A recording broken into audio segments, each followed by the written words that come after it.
aqui. Amém? E o Natal tem tudo a ver com isso. Natal é esperança em Jesus. Eu quero ler um texto que está lá em Lamentações. Lamentações, capítulo 3, a partir do verso 19, diz assim: lembro-me da minha aflição e do meu delírio, da minha amargura e do meu pesar. Lembro-me bem disso tudo, e a minha alma desfalece dentro de mim. A nossa vida, ela é carregada de memórias, memórias boas, memórias ruins, e é incrível como nós, seres humanos, temos facilidade de guardar aquilo que não é bom. Tem uma falácia que diz que o brasileiro tem a memória curta. A realidade é que nós podemos mudar esse diagnóstico. Nós podemos experimentar e viver o que está no próximo versículo. Todavia, lembro-me também do que pode me dar esperança. Isso é uma decisão que eu e você precisamos tomar todos os dias. Nós temos essa oportunidade de trazer à memória os grandes feitos do Senhor. Todo instante nós estamos desfrutando de milagres, de maravilhas, de provisões, de bênçãos. E nós precisamos estar vigilantes para que não estejamos sempre trazendo à memória as coisas ruins, as coisas que não edificam, mas que nós possamos lembrar daquilo que pode nos dar esperança. Você pode repetir comigo? Diga: Natal é esperança em Jesus. A esperança é um elemento importante para a minha e para a sua fé. A esperança, ela é um combustível para que nós possamos estar firmes, apesar das circunstâncias. Mesmo diante das adversidades, nós vamos continuar seguindo. Sabe por quê? Porque nós temos esperança. O inimigo, ele sabe que ele não pode tocar em mim, em você. Ele já foi derrotado. O nosso Senhor já venceu a morte. Amém? Mas ele é um expert em fazer a nossa memória focar naquilo que não edifica. Olha o que diz o verso 21 novamente. Todavia, lembro-me também do que pode me dar esperança. Nos dias difíceis das nossas vidas, o que vai nos manter de fé é a nossa esperança. E aqui eu quero fazer 3 perguntinhas para você. Quais são as suas memórias? O que você costuma registrar em sua memória? Você costuma registrar coisas boas ou coisas ruins? Vamos lembrar daquilo que nos traz esperança. Esse é o motivo da gente celebrar o Natal. Olha o que diz 1 Pedro, capítulo 1. Bendito seja o Deus e Pai de nosso Senhor Jesus Cristo, conforme a sua grande misericórdia, Ele nos regenerou para uma esperança viva. Diga: esperança viva. Por meio da ressurreição de Jesus Cristo dentre os mortos, para uma herança que jamais poderá perecer, macular-se ou perder o seu valor. Herança guardada nos céus para vocês, que mediante a fé são protegidos pelo poder de Deus até chegar à salvação prestes a ser revelada no último tempo.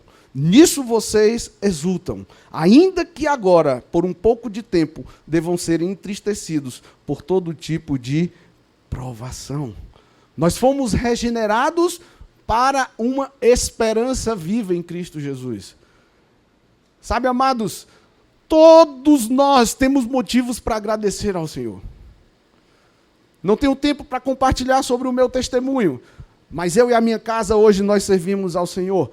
Não somos perfeitos, mas nós somos uma família feliz. E tenho certeza que vocês sabem que nós temos autorização para prosperar. Nós somos autorizados a desfrutar de todas as promessas do Senhor através da sua rica e poderosa palavra. Romanos capítulo 15, verso 13 diz que o Deus da esperança os encha de toda alegria e paz por sua confiança nele, para que vocês transbordem de esperança pelo poder do Espírito Santo. Olha só, é por isso que ele tem que nascer em mim e em você. Não é suficiente você crer que Deus existe. É necessário um passo de fé. É necessário uma atitude ousada de fé, baseada em uma revelação. É necessário ter a revelação, porque do contrário a gente vai viver como Nicodemos, que questionou sobre o novo nascimento. Então eu vou voltar ao ventre da minha mãe para nascer de novo? Não é sobre esse nascimento. A palavra de Deus diz que nós somos espírito, temos uma alma e habitamos em um corpo. Essa mesma palavra diz que Deus é espírito. O que nos une ao Senhor é o nosso espírito. A palavra de Deus diz que todos quanto o receberam, deu-lhes o direito de se tornarem filhos de Deus. É necessário a revelação daquilo que Cristo fez lá no Calvário.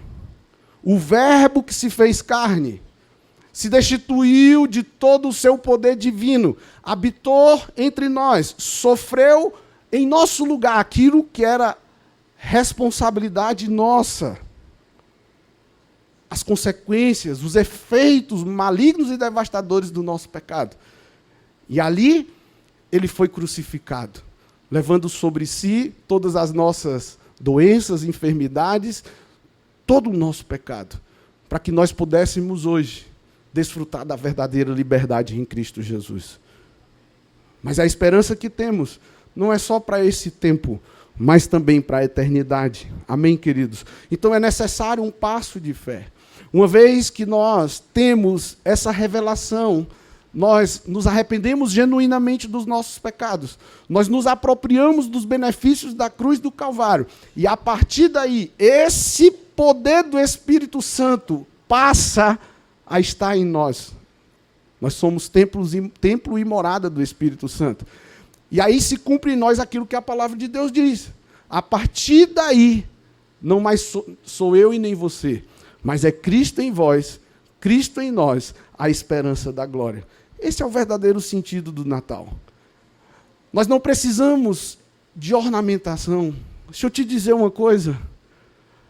Quantas vezes eu e você fomos enganados pelo maligno para agir de forma aleatória e fazer coisas que muitas vezes não sabemos nem o que e o porquê.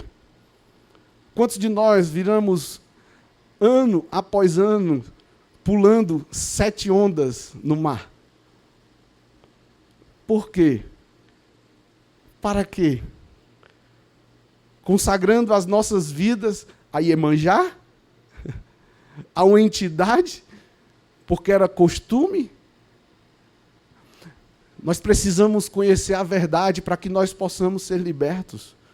Com todo carinho, quantos de nós tantas vezes nos prostramos diante de uma cruz, com a imagem e a escultura de Jesus ali crucificado?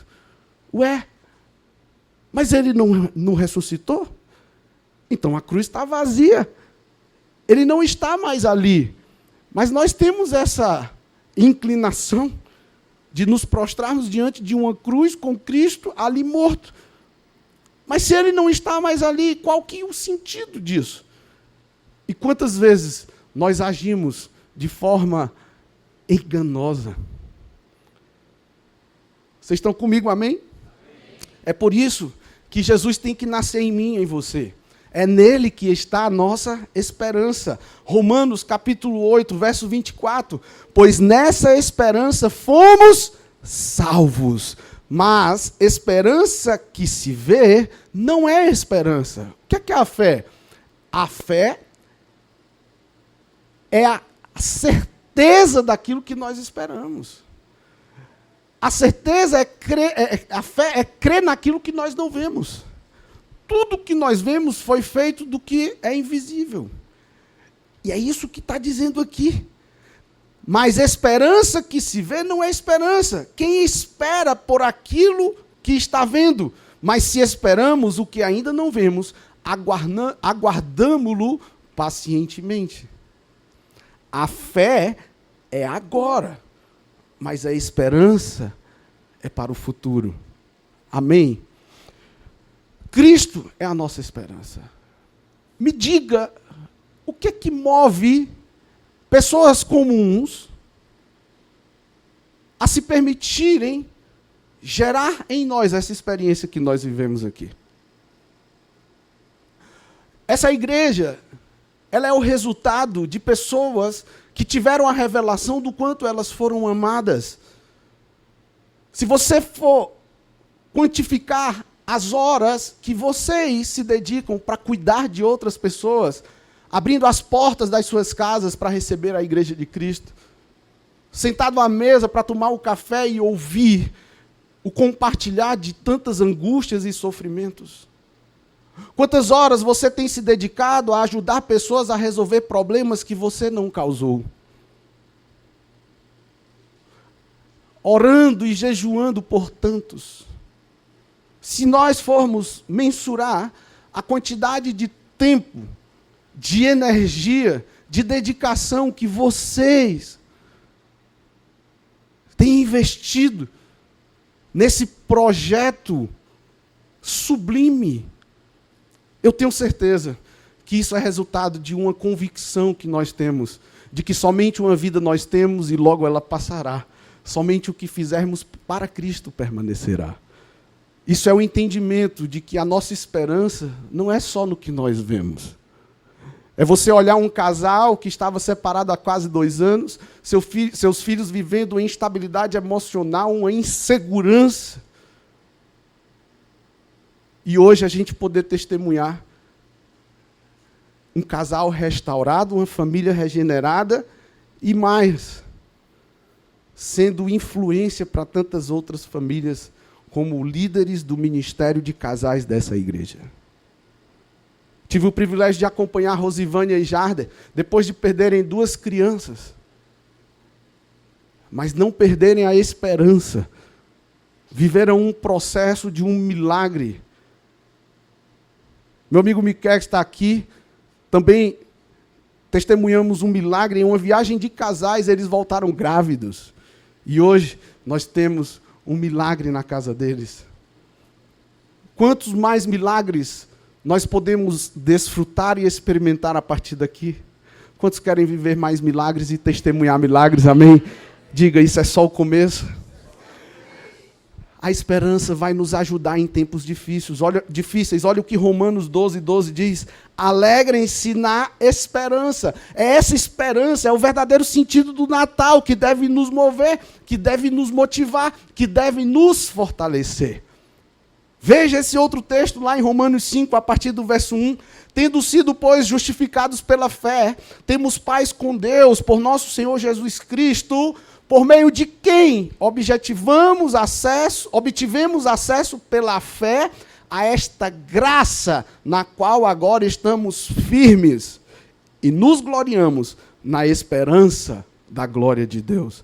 Não só isso, mas também nos gloriamos nas tribulações, porque sabemos que a tribulação produz perseverança, a perseverança, um caráter aprovado. Quantos de nós olhamos e pensamos, meu Deus, depois que eu entrei na igreja, parece que as coisas ficaram mais difíceis, parece que os desafios aumentaram? É óbvio, porque você vinha vivendo o deixa a vida me levar, a vida leva eu. E agora você foi apresentado a uma verdade que liberta, a verdade da palavra, e Deus te revela ajustes a serem feitos na sua vida, e a partir daí você encontra resistências. Porque aquilo que você fazia com prazer, sem pesar, hoje, você sabe que leva à morte. Qual é o salário do pecado? E você decide obedecer a Deus. E começa a viver estreitos, ajustes. É a tal da porta estreita. E é por isso que as coisas se tornam difíceis. Porque é nesse tempo de tribulação, onde você tem que tratar os desejos insanos e as concupiscências da carne, que você vive esse processo de lapidação do seu caráter. E quando você persevera, você age nessa nova luz, o seu caráter vai sendo moldado. Por isso que aquele que se prostituía não se prostitui mais, aquele que roubava não rouba mais, aquele que mentia não mente mais, aquele que fornicava não tem mais interesse em fornicar. E aí é onde entra o grande segredo. Satanás, ele lança um engano de que pau que nasce torto até a cinza é torta. Mas quando nós temos a revelação da esperança que nos move, nós entendemos que um pau torto na mão de um marceneiro, Jesus Cristo, ele se torna em uma obra de arte. E é por isso que você está aqui hoje. Amém? Olha o verso 5. E a esperança não nos decepciona. Por quê? Quem é a nossa esperança? Diga, Cristo. A palavra de Deus diz que Ele é fiel e justo para cumprir todas as suas promessas. E essa esperança não nos decepciona, porque Deus derramou seu amor em nossos corações, por meio do Espírito Santo que Ele nos concedeu. Não somos mais nós, mas é Cristo em nós, a esperança da glória. A nossa vida cristã não pode ser limitada a essas coisas terrenas. Quantos de nós nos dispersamos em busca do ter? Nós vamos ter um tempo de primícias. Vamos consagrar os primeiros minutos do ano de 2025 ao nosso Rei. Nós vamos trazer os primeiros frutos das nossas rendas como primícias nesse ano de 2025, porque nós entendemos o lugar de honra e destaque que o Senhor merece nas nossas vidas. Não porque Ele tem problema de complexo de inferioridade e precise da nossa afirmação, mas a realidade é que nós que precisamos reconhecer a nossa dependência no Criador. Então a esperança não está, com todo o carinho que eu digo, no Papai Noel. A nossa esperança está em quem? Em Cristo Jesus. Não deixe que essa esperança se apague em seu coração. Amém? 1 Coríntios 15, 19. Se é somente para esta vida que temos esperança em Cristo, somos, de todos os homens, os mais dignos de compaixão. Ou seja, você estar na igreja por querer ser abençoado por Deus aqui nessa vida, com todo o carinho que eu digo. Aliás, com todo o carinho que a Bíblia diz que você é o mais digno de compaixão. Nós precisamos olhar na eternidade. Tito, para encerrar, capítulo 3.